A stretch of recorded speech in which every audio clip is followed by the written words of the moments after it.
Salam əziz şagirdlər, hər vaxtınız xeyir olsun. Ardıcıl şəkildə 9-cu sinif buraxılış imtahanına dəstək məqsədi ilə 2020 sınaq test bankını işləməyə çalışacağıq və ardıcıl olaraq 20 sınaqdır. Bu gün başlayırıq. Birinci sınaqdan mövzumuz fonetika və leksika. Qarşımızda 30 sual var, 10 qayda, 20 isə 2 mətndən ibarət 20 mətn tapşırıq. Ona görə tez biz izaha keçək. Qarşıda 30 sual bizi gözləyir.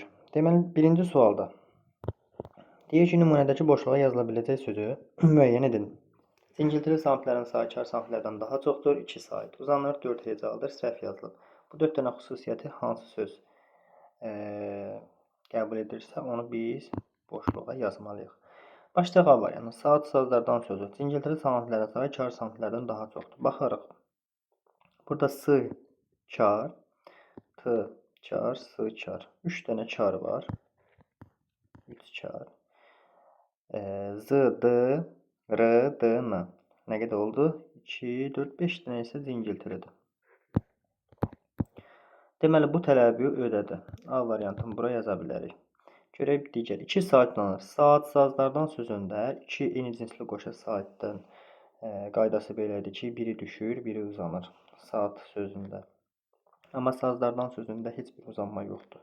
Yəni 1 saat bu tələbi ödəyir. Artıq A variantı bu tələbi ödəmədiyinə görə biz A variantını götürə bilmərik. Baxırıq ki, B-yə. Şairanə.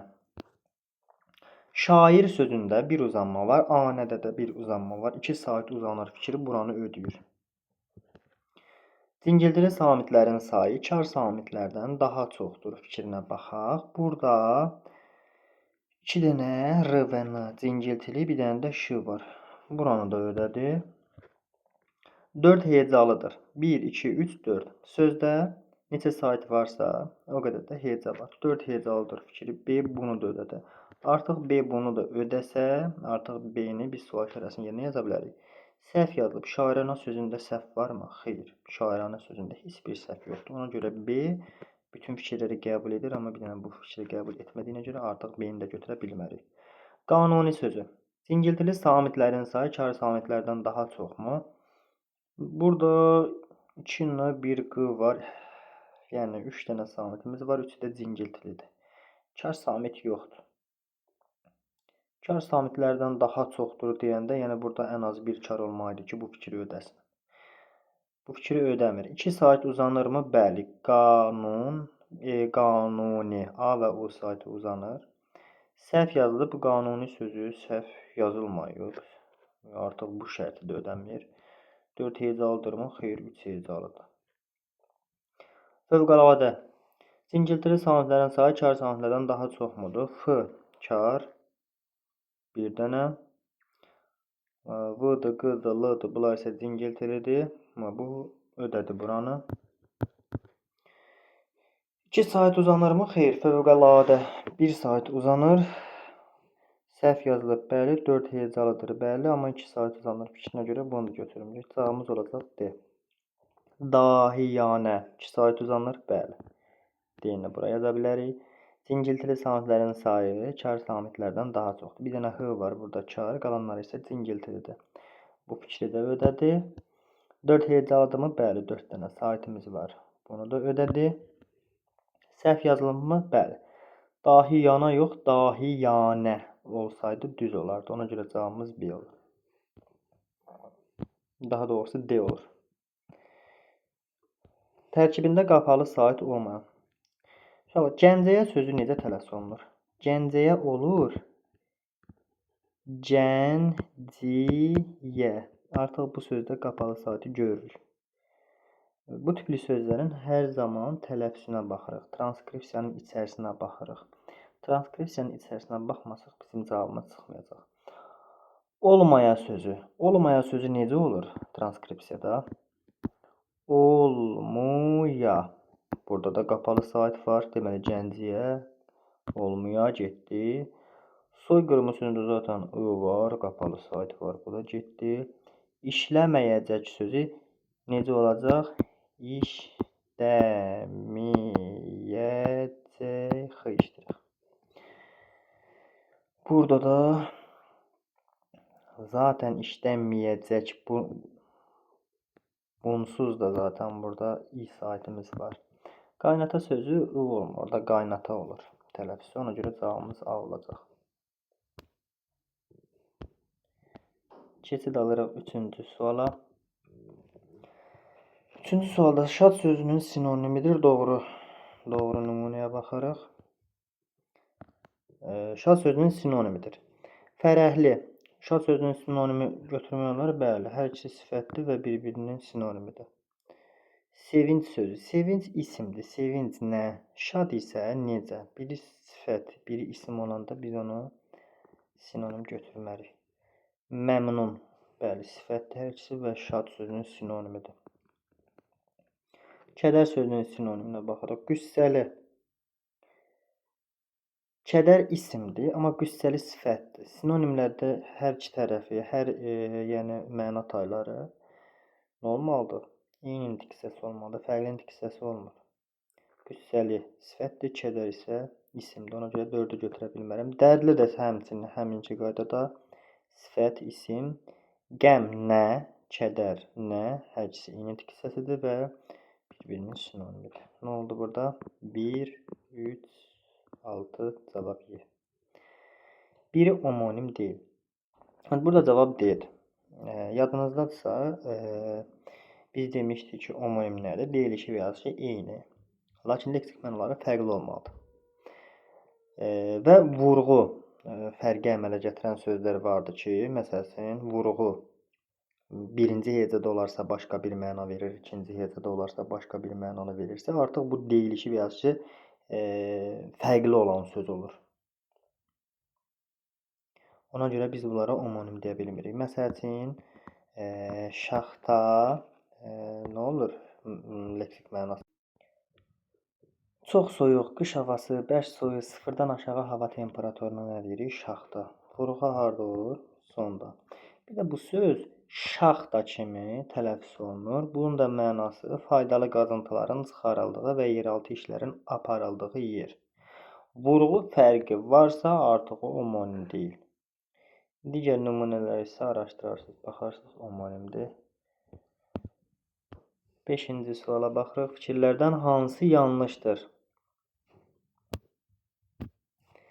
Vətən sözü xitab olduğu zaman vurğunun yeri dəyişə bilir. Bəli. Vətən sözü xitabı ümumiyyətlə bütün sözlərdə, məsəl üçün, iki hecalı sözü vurğu sondadır. Xitab kimi işlənəndə artıq əvvələ keçəcək vurğu. Vətən bu formada müraciət olanda əvvələ keçir. Amma normalda vətən sözündə vurğu hardadır? İkinci ədə. Vətən. Sonra oxşamaq sözü omonim olsa da qoyun sözü omonim deyil. Cavabımız B. Qoyun sözü qucaq mənası 1. Qucaq, qoyun mənasında. Bir də ki, qoyun, quzu, heyvan mənasında. Bunlar yəni fərqli mənanı bildirir. Fərqli leksik məna malikdir, omonim olacaq. Amma fe'l əmr şəklində kitabları yerə qoyun və yaxud da qucaq mənası ilə birlikdə omonim təşkilləmir və yaxud da quzu mənası ilə fe'l əmr şəkli bir-birinə münasibətdə omonim deyil. Amma qucaq və quzu mənasını verirsə, bunlar bir-birinə qarşı omonimdir. Burada deyir ki, omonim deyil. Omonim daxili yanlış fikir istəmir. Demək cavabımız elə B-dir. Sehirli sözünün hecalarının sayı ilə saitlərin sayı fərqlidir. Sehirli sözündə neçə hecanın olduğuna baxmaq üçün hecadır, vurğuda, ahəngdə sözün yazılışına görə müəyyənləşir də, düz deyilmi? Sehirli sözündə də baxırıq 2 dənə sait var. Deməli, burada 2 dənə heca var. Bəs neçə dənə sait var? O zaman biz transkripsiyanın içərisinə baxırıq.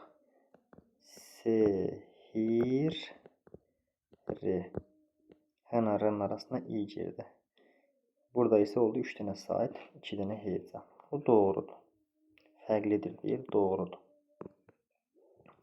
Boşluq sözünün deyilişi ilə yazısı arasında 2 fərq var. Boşluq, baxırıq. Boşduq. Q-xıya keçdi, L-dıya keçdi. 2 fərqli məqam var, bəli. Xüsusi isimlərin ümumi isimlər bir-biri ilə omonim təşkil etmir. Bu da doğrudur. Məsələn, çiçək adam adı və bir də gül çiçək mənasında, ümumi isim mənasında bir-birinin omonim təşkil etmir. Vaxtımız gedir. Sözlərin hər ikisi əsasında. Burada 2 dənə söz verib. Səfərbərlik, bir də yerli sözü.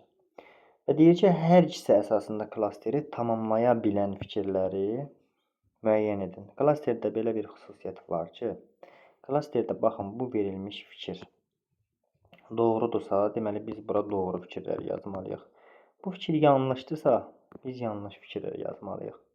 İndi baxırıq, deyir ki, qarşılığı olan samitlə başlayır. S-nın qarşılığı var Z, Y-nın da qarşılığı var X iştirik.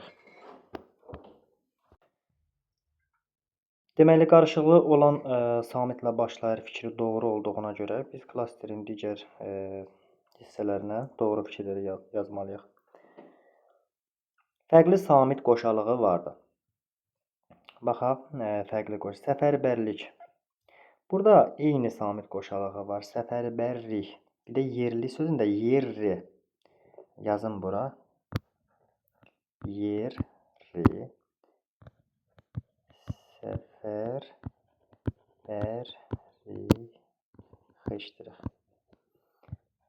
Burada fərqli samit qoşalığı var. Xeyr, burada eyni samit qoşalığı var. Yəni eyni cinsli qoşa samitlər vardı burada. Ona görə bu getdi. Tərkibində uzanan saat iştirak edir. Səfərbərlikdir, yerlidir. Burada uzanan saat iştirak eləmir. Deyilişi ilə yazılışı arasında 2 fərqli məqam var. Səfərbərlik sözündə bəli, L-ya keçir, Q-da X-də keçir, 2 fərqli məqam var.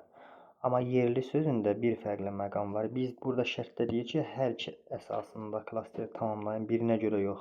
Ona görə 3 də getdi. Ahəng qanuna tabedir. Bəli, səfərbərlik sözündə ə və i saitləri iştirak eləyib. İncə saitlərin ahəngi var. Yerlidə də eynən i'dir. İncə saitlərin ahəngi var. Deməli, 4-ü buradan götürürük. Tərkibində qarşılığı olmayan samit işlənmişdir. Bəli, səfərbərlikdə R, yerlidə də R-dır. Cavabımız olacaq 4, 5, D variantı. 7-ci suala baxırıq. Deyilişi ilə yazılışı fərqlənən omonim olmayan söz. Cavabımız burada 7. Orqan yazılır, tələffüzdə olur arqan. Deyilişi vasitəsilə eyni olmalıdır, amma burada fərqlənir. Omonim olmayan sözdür. Biri cədvələ uyğun deyil. Cədvələ uyğun deyil fikri. Bu tip testləri necə baxırıq?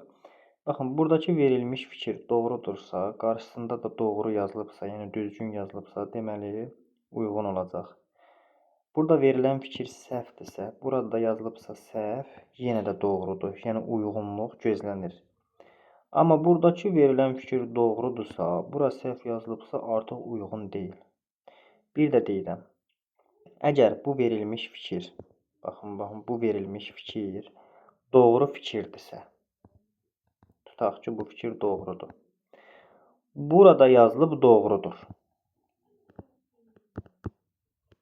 Doğruya doğru uyğunluq gözlənilib. Bizə lazım olmayacaq. Burada verilmiş fikir səhvdirsə və bura yazılıbsa səhvdir, yenə də səhvə uyğunluq gözlənilib də, düz deyilmi? Bizə nə lazımdır? Uyğun olmayan. Uyğun olmaması üçün burada verilən fikir doğru olmalıdır. Burada səhvdir yazılmalıdır. Və yaxud da burada fikir səhv verilməlidir. Bura düzgün yazılmalıdır ki, bizim şərtimizi ödəsin. İndi baxaq.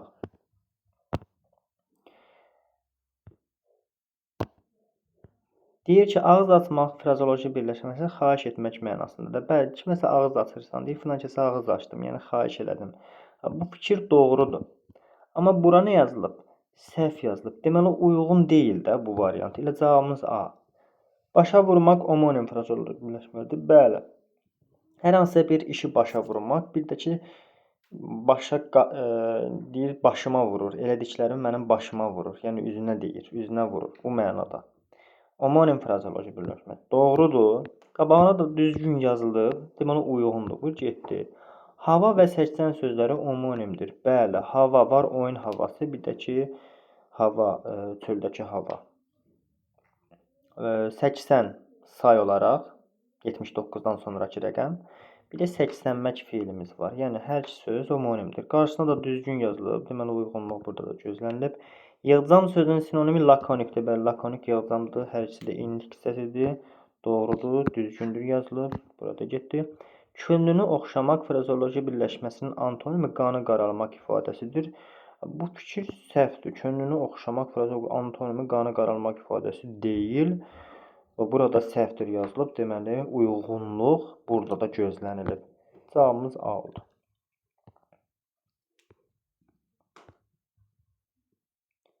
Baxırıq 9-cu suala. 9-cu sualda deyir ki, yazılış baxımından məntiqi ardıcıllığı tamamlayan bəndimi. Baxaq, burada neştər yazılıb. Neştər deyil, bu neştərdir. Deməli, burada səhv yazılıb bu söz. Səhv yazılıb. Nəbatat doğru yazılıb. Naqqaş sözü də səhv yazılıb. Deməli, səhv, doğru, səhv bu ardıcıllığından gedir. Bizə nə lazımdır? Doğru. İndi variantlardan doğru yazılan söz. Nəinki yox, nəinki. Bu səhvdir. Negativ, bəli, doğrudur. Narma nazik yox, nərmə nazikdir. Bu da getdi. Nəqliyyat da 2 yox, nəşriyyatda da 2 yox olacaq. Cavabımız bir olacaq. Doğrunu axtarırıq biz. Sonra 10-cu sual. 10-cu sualda deyir ki, leksik mənası düzgün izah olunmayan sözü müəyyən edin. Tənə, danlaq, məzəmmət doğrudur. Məxfi, gizli düzdür. Lətafət, incəlik, səhvlik düzdür. Tərxis, hərbi xidmətə buraxılma. Bu da doğru. Legal üstünlük, güzəşt mənasını vermir. Legal qanuni, qanunla icazəsi verilən mənasını verdiyinə görə yanlış fikir bu oldu. Bir də ki, bu da doğruydu. Bir də ki, burada nəyə baxırıq? Nəyə baxırıq? Tərxis sözünə. Bəzən bunu yanlış olaraq dilimizdə ifadəsində yanlışlığa yol veririk. Təxris. Çox adam buna təxris deyir. Və hətta sözü düzgün formada deyəndə ki, bu söz tərxisdir, sənlə dirəşir ki, yox, müəllim, bu söz təxrisdir. Xeyr, təxris deyil. Birinci r gəlir, sonra x. Tərxis. Sözün əsl düzgün versiyası tərxisdir. Mətni diqqətlə oxuyun. 11 və 20-ci sayılı tapşırıqları yerinə yetirin. Mətni oxumuram. Siz videonu saxlayın. Oxuyun. Ondan sonra birbaşa suallara keçək. Mən oxumuşam. Siz də oxuyun. Diqqətlə oxuyun. Kitabı olmayanlar buradan videonu saxlasınlar, oxusunlar. Digər tərəfi də göstərəcəm. Mətni göstərirəm. Videonu saxlayın, oxuyun. Məncə kifayət eləyər. Keçirik. Siz yenə də deyirəm, mətni oxuyun, ondan sonra davam edin izaha. Biz başlayırıq izaha. Mətn əsasında hansı sualın cavabını müəyyən etmək olmaz? Qaranquşu ilk dəfə kim gördü?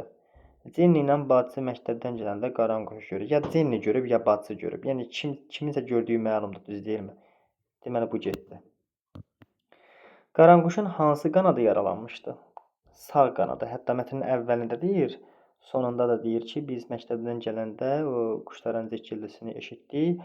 Baxdıq ağaca, gördük ki, sağ qanadında yara var. Bu Pip idi. Deməli, bunu da bu sualda cavab vermək olur. Pip nə üçün kədərli idi? Çünki uça bilmirdi. Mətndə əks olunub hamısı. Baxın. Deyir, Pip uça bilmirdi. Ona görə də həmişə kədərli idi. Kədərli olmasının səbəbi nə idi? Uça bilməməsi. Buna da cavab tapa bildik.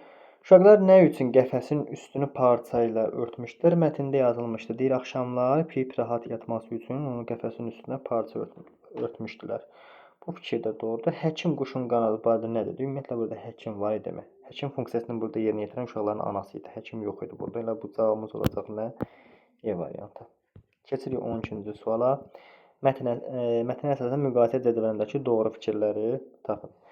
Anı ilə bağlı doğru fikirlər olmalıdır bu. Uşaqlarla bağlı doğru fikir burada əks olunmalıdır. Həm ana üçün, həm də uşaqlar üçün isə bu 5-ci fikir ortaq olmalıdır. İndi görək burada doğru fikirlər hansılardır. Quşun yaralarını sarıyır ana.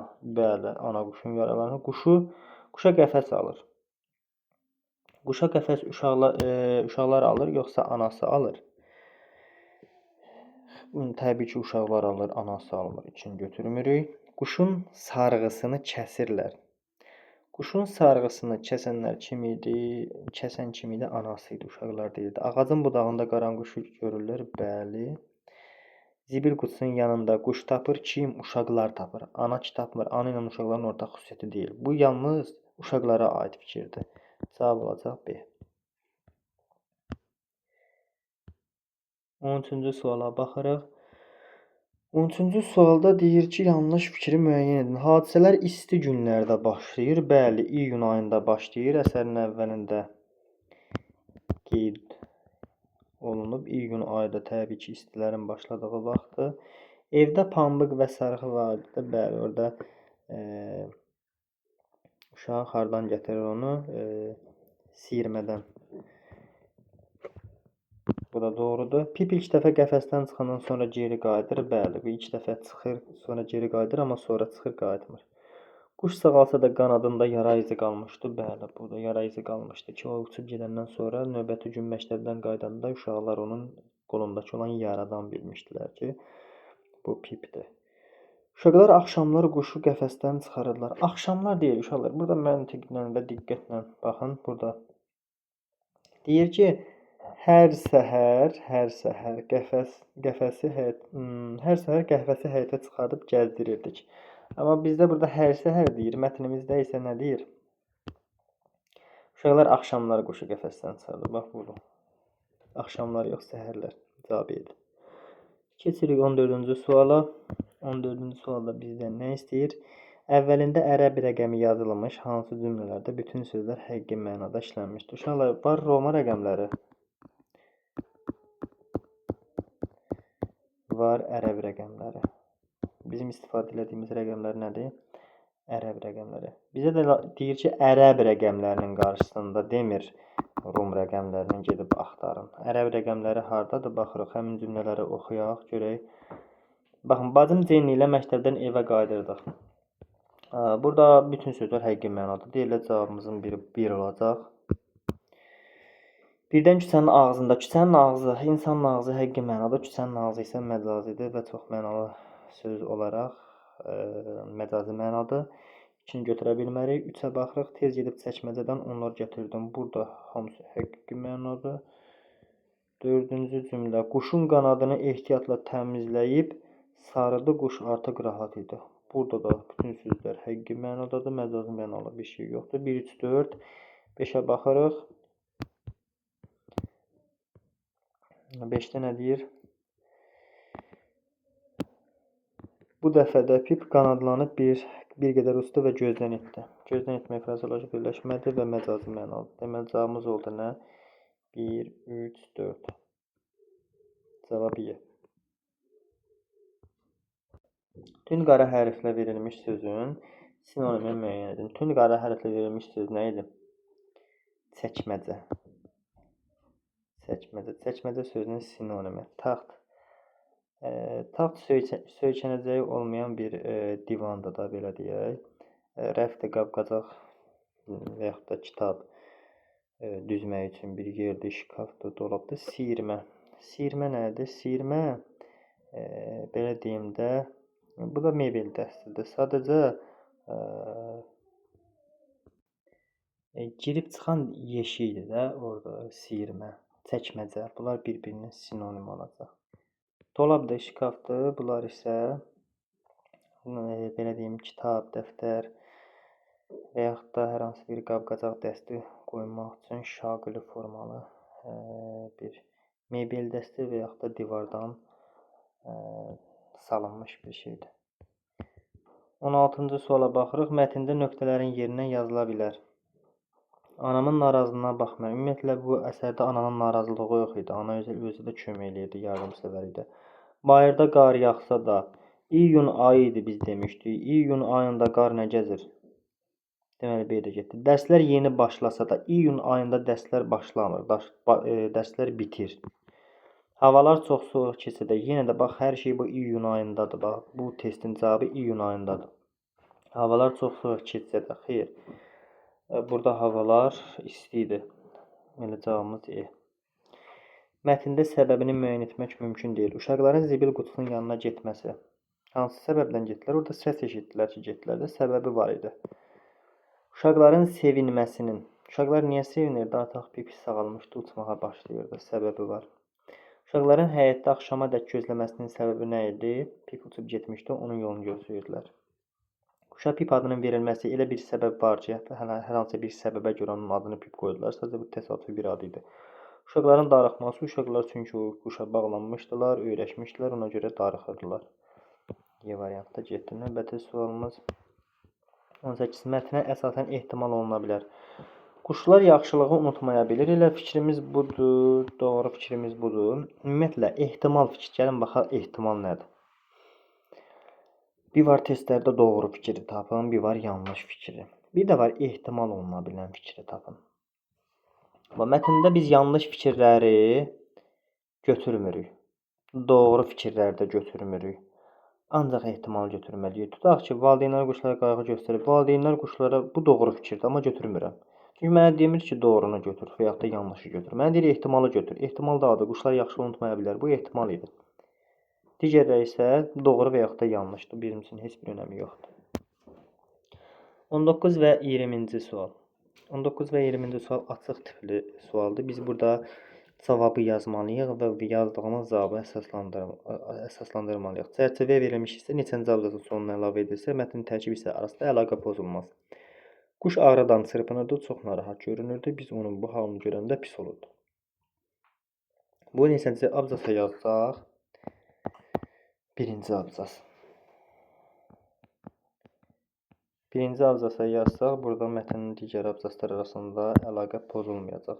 Bəs necə əsaslandırmalıyıq? Əsaslandırma da bu şəkildə olar ki, birinci abzasda quşun yaralanmasında yaralı quşun ağır vəziyyətindən söhbət gedir.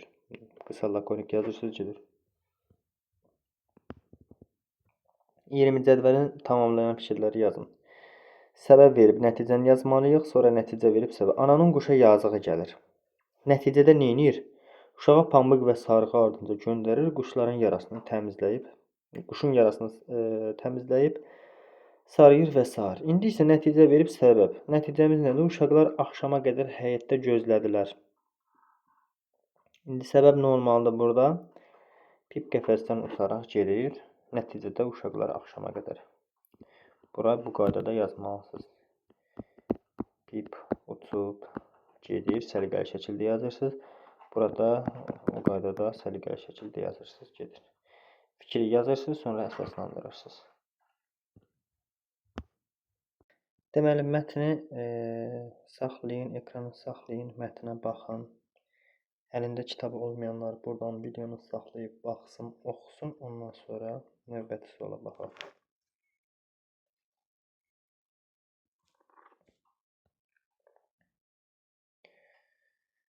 Yəqin ki, oxuyub bitirdiniz. Baxırıq 21-ci suala.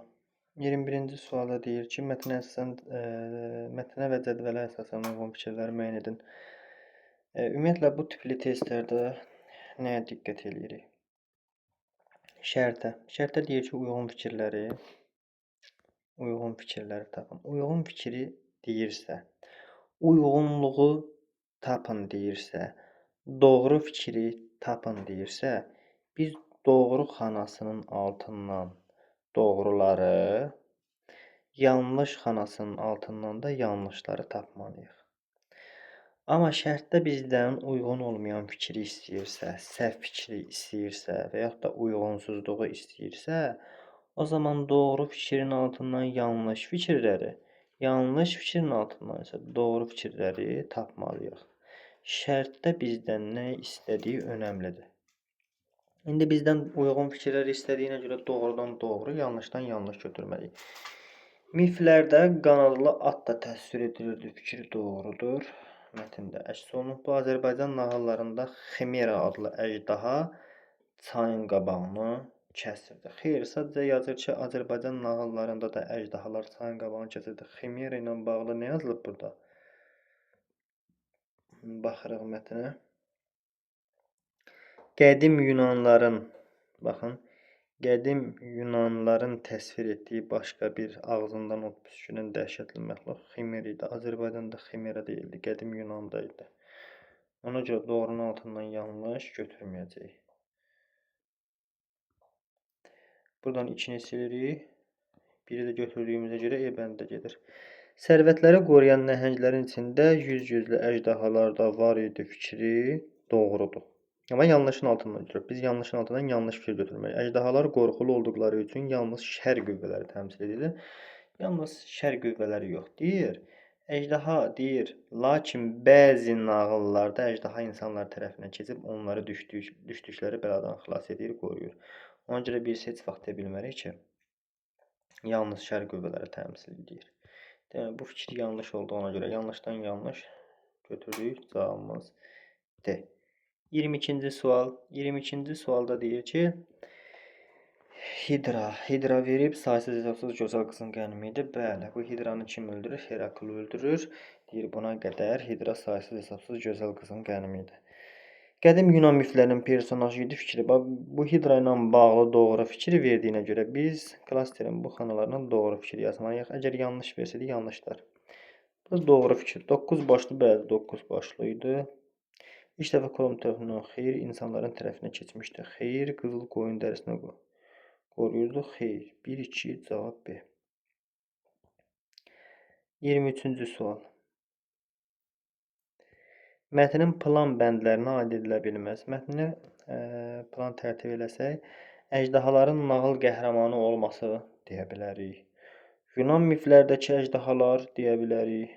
Əjdahaların çayın qarşısını kəsməsi belə bir plan bəndi müəyyən edə bilərik. Kolumbun səyahətinə mane olan əjdahalar belə bir plan bəndi olmaz. Mağaraların əjdaha yuvası olması cavab A olacaq. Burada bu plan bəndlərinə aid edilməz bu 4-dən 5-ci fikir. Mətnə əsasən cədvəldəki doğru fikirləri tapın. Doğru fikirləri deyil, tapın. Mətndə bu haqda məlumat var. Mətndə bu haqda məlumat yoxdur. Döyüşçülərin məqsədləri. Mətndə bu haqda məlumat varmı? Bəli. Oxumursuz, qalxın yuxarı oxuyun, görəcəksiniz orada döyüşçülərin məqsədini. İnsan yaranandadək mövcud olan varlıqlar. Bəli, bu haqda da məlumat var. 1 götürdük, 2 götürdük. Rus xalq dastanında əjdahanın öldürülməsi burada Hidranı öldürür Herakl. Bu da Yunan dastanına, miflərinə aiddir. Bu haqda məlumat yoxdur. Bu haqda məlumat yoxdur xanasının altında. Əfsanələrdə insanların bəlaya düşməsi var. Bu haqda məlumat var. Əjdahaların bir-biri ilə müharibəsi, mətndə belə bir məlumat yoxdur. Deməli, cavabımız olacaq 1, 2, 5, Y variantı. Hansı fikir mətndə əksini tapmamışdır? Bellarfon atının köməyi ilə Peqas adlı əjdahanı öldürür. Belə bir şey var idi ki, burada Bellarfon atı Peqas adlı əjdahanı öldürür. Burada bir dənə Hidra var idi ki, Hidranı da Herakl öldürür. Əjdaha personajının əksər dünya xalqlarının ədəbiyyatında olub. Bəli, Azərbaycan ədəbiyyatında da olub, Rus ədəbiyyatında olub, Yunan ədəbiyyatında olub, çox yəni ədəbiyyatda var əjdaha personajı.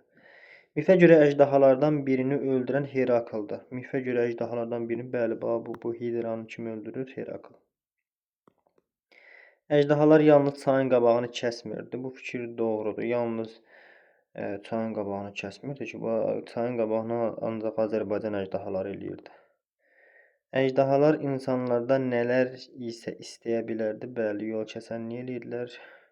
Elə Azərbaycan əjdahaları. A variantı Bellarfon atının köməyi ilə Peqas adlı əjdaha öldürür fikrini. Mətndə belə bir fikir yoxdur. Qara hərflə verilmiş birləşmənin hansı ifadələrlə əvəz edilsə məcazi məna qorunar? Qara hərflə verilmiş ifadə hansı idi? Baxın, bu adamın canına üşütmə düşür. Bu ifadəni deyir. Qara hərflə verilmiş, yəni bu ifadə hansı ifadələrlə əvəz edilir? Məcazi məna qorunar. Həyəcanlanmaq həqiqi mənadır. Niyə məcazi məna olsun ki? Canına vəlvələ düşmək, bəli. Narahat olmaq yox, tükləri biz durmaq. Bəli. Bərk qorxmaq xeyir yoxdur. 2-4 cavab A variantı. 26. Deməli uşaqlar 25-ci sualda Bellerofon atının köməyi ilə Peqas adlı əjdahanı öldürür fikri burada nəyə görə yanlış olmuşdu? Burada Peqas adlı əjdaha deyildi. Əjdahanın adı Ximera idi. Ximeranı öldürən Bellerofon idi. Bellerofon da Peqas adlı atı. Bu Bellerfonun atının adı Peqas idi. Əjdahanın adı isə Ximera idi. Burada isə yazıb ki, Peqas adlı əjdahanı öldürən. Peqas atının adı idi.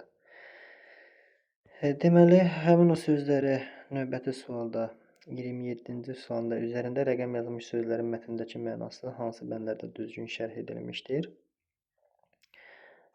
Bunu bu sözləri bir-bir mətndən qeyd elədim bura. Deməli, bunlar hansı idi?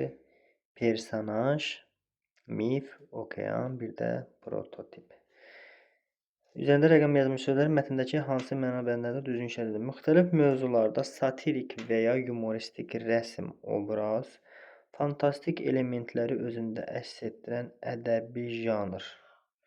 Fantastik elementləri özündə əks etdirən ədəbi janr nə olacaq? Mif. Dünya sularının quruya çox daxil olmuş, lakin dənizlərlə sərbəst əlaqəsi olan hissə bu okeanı nəzərdə tutur, amma okeanın tərifi o cür deyil. Bir obrazın əsasında dayanan real varlıq prototip. Düzgün anlayış burada prototiplə mifi veriblər. Fantastik elementləri özündə əks etdirən 2 ilə 4. Deməli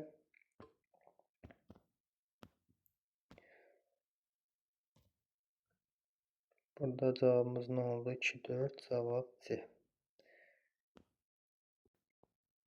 Davam edirik 28-ci sualdan. Dil mətninə əsasən səbəbini müəyyən etmək mümkündür.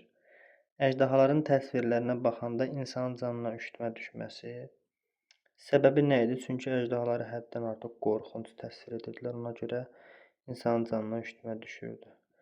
Əjdahaların olduğu məkanın yerinin titrəməsi səbəb kimi göstərə bilərik. Əjdahaların insanlar tərəfinə keçməsi bu bir səbəbi qeyd olunmayıb orada. Müəyyən etmək olmur daha doğrusu mətnə əsasən. Dənizçilərin tanımadıqları yerlərə səfərdən çəkinməsinin səbəbi var idi ki, orada qeyd olunmuşdu. Nəyə görə? 1-2-4 cavab dedi. Dinozavrların məhv olmasının səbəbi mətndə əks olunmayıb. Yenə də gəldik 29-cu sual və 30-cu sual açıq tipli sual. Deyir ki, mətndə nöqtələrin yerinə uyğun ifadəni yazmaqla cümləni tapın. Gəlin mətndə görək nöqtələrə uyğun nə var burada?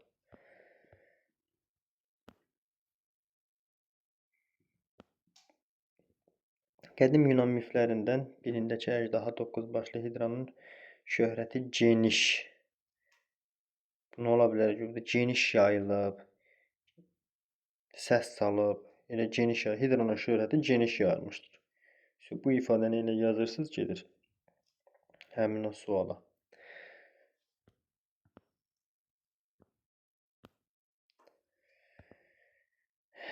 Baxaq növbəti suala.